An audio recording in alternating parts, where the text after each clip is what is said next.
Bonjour à toutes et à tous, bienvenue. On démarre tout de suite. La chute de l'or de 22% depuis janvier annonce-t-elle la fin du métal refuge ou est-ce le moment d'en acheter avant le prochain krach boursier? L'or a atteint 5 589 dollars l'11 fin janvier 2026, un record historique. Aujourd'hui, il s'échange autour de 4 198 dollars. Moins de 6 mois, et l'actif dit refuge a perdu l'équivalent du PIB de la Lituanie. Vous avez bien lu. Pendant ce temps, les banques centrales ont acheté 244 tonnes d'or au premier trimestre 2026, au-dessus de leur moyenne quinquennale, renforçant leurs réserves avec une conviction quasi religieuse. La Pologne, l'Ouzbékistan, la Chine, tout le monde se sert. Elles ont dépensé 37 milliards de dollars sur ce seul trimestre, un record absolu. Alors, qui est fou?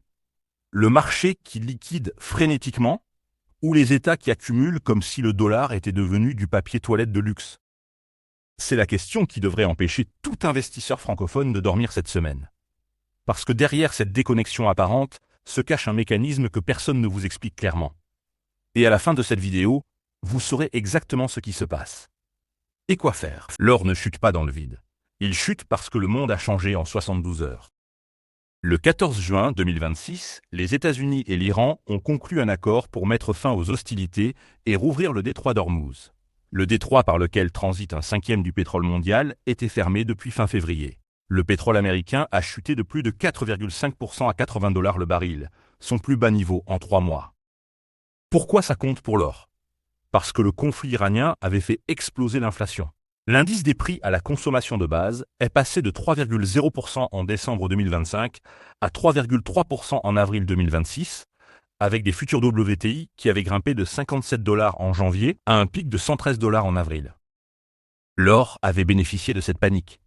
Mais maintenant que la paix s'installe, le marché se dit « Et si on avait acheté la guerre, au moment où elle se termine ?» C'est comme investir dans les parapluies 5 minutes avant la fin de la mousson. L'or a cassé sa moyenne mobile 200 jours début juin, la première fois depuis 2023, un niveau de support critique que les analystes surveillaient. Pour les chartistes, c'est l'équivalent d'un patient qui sort des soins intensifs et retourne direct aux urgences. Commençons par le verdict des institutions. La Fed a maintenu ses taux entre 3,50 et 3,75% lors de sa réunion du 17 juin. Mais le ton a changé. La projection médiane pour le taux directeur fin 2026 est désormais de 3,8%, contre 3,4% en mars. Autrement dit, le comité ne parle plus de baisse, il parle de hausse. La prévision médiane est passée d'un niveau impliquant une baisse cette année à un niveau supérieur au taux actuel, un retournement en quiche. C'est le poison absolu pour l'or. L'or ne verse pas de dividendes, pas d'intérêts, pas de loyer. Quand les taux réels montent, les investisseurs préfèrent les obligations ou les dépôts rémunérés. Le coût d'opportunité de détenir de l'or explose. L'indice du dollar a grimpé à 100,72 le 18 juin, son plus haut depuis mai 2025, alors que les investisseurs parient sur des hausses de taux de la Fed. Or, l'or est libellé en dollars. Quand le billet vert monte, l'or devient plus cher pour le reste du monde. Double peine. Côté ETF, c'est l'hémorragie. Les ETF or américains ont enregistré des sorties records de 85 tonnes en mars, effaçant les 69 tonnes d'entrées accumulées plus tôt dans le trimestre. Ce sont 12 milliards de dollars de sorties en mars, la plus grande sortie mensuelle jamais enregistrée. Traduction. Les investisseurs occidentaux vendent l'or comme des billets pour un concert annulé. Mais voilà le paradoxe qui devrait vous faire réfléchir avant de tout liquider. Les banques centrales ont acheté un net de 244 tonnes d'or au premier trimestre 2026, une hausse de 3% sur un an, alors même que l'or s'échangeait à des niveaux records. Ce schéma d'achat dure depuis plus de 3 ans sans signe de ralentissement. Ces institutions ne tradent pas sur momentum, elles prennent des décisions d'allocation stratégique sur plusieurs décennies, basées sur leur évaluation des risques à long terme du système monétaire mondial. Quand la Banque populaire de Chine achète de l'or depuis 18 mois consécutifs, ce n'est pas pour faire un aller-retour spéculatif. Les gouvernements augmentent leurs réserves d'or pour réduire leur exposition aux actifs libellés en dollars américains qui pourraient être gelés ou sanctionnés lors de conflits géopolitiques, ce qui rend la demande souveraine moins sensible aux changements de politique de la Fed. Autre facteur souvent ignoré. Début 2025, les 10 plus grandes compagnies d'assurance chinoises ont reçu l'autorisation d'allouer jusqu'à 1% de leurs actifs à l'or physique, soit environ 200 tonnes. Les observateurs estiment que ce plafond pourrait monter à 5%. La demande de lingots et pièces a bondi de 42% à 474 tonnes au premier trimestre, le deuxième plus haut niveau trimestriel jamais enregistré. Les particuliers asiatiques achètent ce que les institutionnels occidentaux vendent. C'est le transfert de richesse le plus silencieux de la décennie.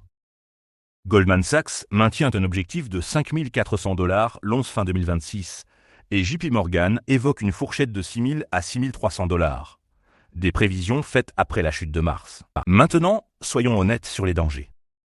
L'histoire n'est pas tendre avec les acheteurs impatients. En 2013, l'or a chuté de 28%, sa pire performance annuelle depuis des décennies.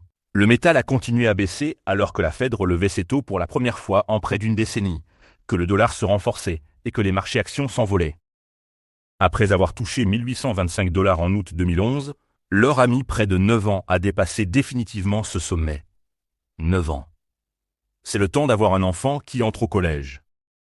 Wallet Investor prévoit une tendance baissière modérée pour 2026, avec un prix passant de 4 363 $ en juin à 4 260 $ en décembre. Ce n'est pas un effondrement, mais ce n'est pas non plus le rebond spectaculaire qu'espèrent certains. Le vrai risque ? L'or a chuté pendant une guerre active, parce que l'effet inflationniste de cette guerre a empêché les baisses de taux qui auraient généré des flux vers les ETF. La guerre a joué contre le canal d'achat le plus sensible au taux de l'or. Si Kevin Warsh, le nouveau président de la Fed, confirme sa réputation de faucon et relève les taux cet automne, l'or pourrait tester les 3 900 $, voire les 3 500 $ selon certains analystes techniques. Deux précédents méritent votre attention. Premier précédent, en 2013, la Fed a signalé qu'elle allait réduire ses achats d'obligations, déclenchant le fameux tapis tantrum.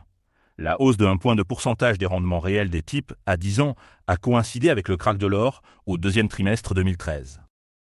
Deuxième précédent, en 2022, l'or a remarquablement bien résisté malgré le resserrement le plus agressif de la Fed depuis Paul Volcker. Pourquoi ? Parce que les banques centrales et les acheteurs asiatiques ont absorbé les sorties occidentales. L'or a atteint des records malgré 3 années consécutives de sorties nettes des ETF mondiaux. Quand un actif monte alors que ses acheteurs traditionnels vendent, l'acheteur marginal a changé. La leçon ? L'or peut subir des corrections pluriannuelles quand la politique monétaire se resserre et que les taux réels montent, mais sa trajectoire de long terme reste haussière. Parlons stratégie.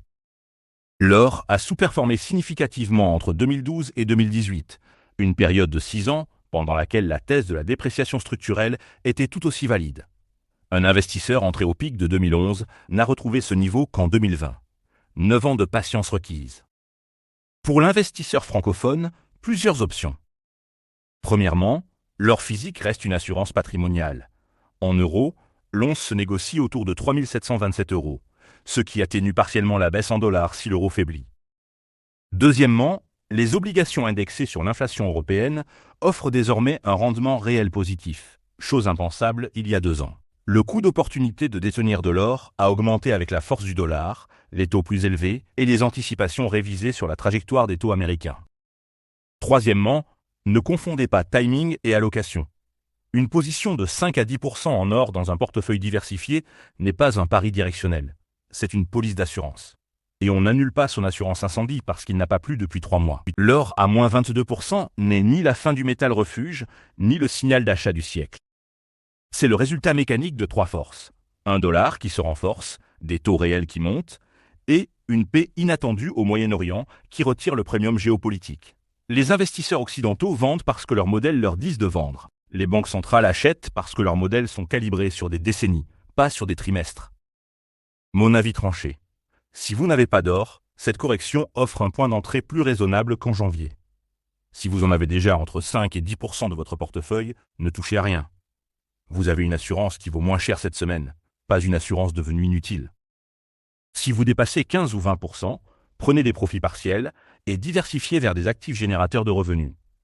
Et si vous pensiez faire un all-in sur l'or en espérant un krach boursier imminent, souvenez-vous que l'or peut baisser en même temps que les actions quand tout le monde cherche du cash. La vraie question n'est pas « faut-il acheter de l'or maintenant ?» C'est « quelle est ma thèse sur le système monétaire mondial pour les 10 prochaines années ?» Les banques centrales ont répondu. Et vous ? Dites-moi ça en commentaire. Et si vous voulez comprendre comment les taux réels influencent vraiment les métaux précieux, et pourquoi cette relation s'est brisée depuis 2022, j'ai fait une analyse complète là-dessus. Elle est sur la chaîne. Disclaimer, Ceci n'est pas un conseil en investissement. Les performances passées ne préjugent pas des performances futures. Faites vos propres recherches et consultez un conseiller financier agréé avant toute décision d'investissement.